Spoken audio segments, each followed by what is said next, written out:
Hello friends, welcome to Sushma சமையல். இப்போ ஒரு கடாயில் 3 டேபிள் ஸ்பூன் நல்லெண்ணெயை சூடு பண்ணிக்கோங்க. எண்ணெய் சூடானதும் 1 டீஸ்பூன் கடுகு, 1 டீஸ்பூன் உளுந்து, அப்புறம் 1 டீஸ்பூன் கடலைப்பருப்பு சேர்த்து நல்லா பொன்னிறமாக வறுத்துக்கோங்க. இப்போ இது கூட 4 வரமிளகாய் சேர்த்துக்கோங்க.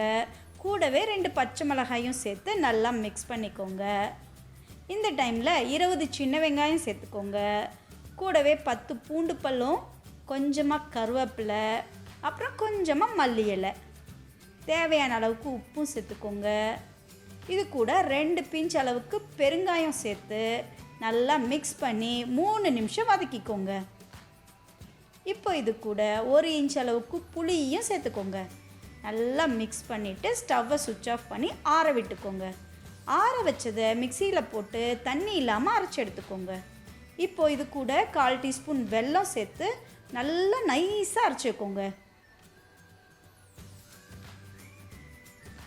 இப்போ இது ஒரு பவுலில் போட்டுட்டு மேலே 1/4 டீஸ்பூன் அளவுக்கு நல்லெண்ணெயை சேர்த்து இட்லி தோசையோடு வச்சு சாப்பிட்டிங்கன்னா சும்மா சூப்பராக இருக்குங்க.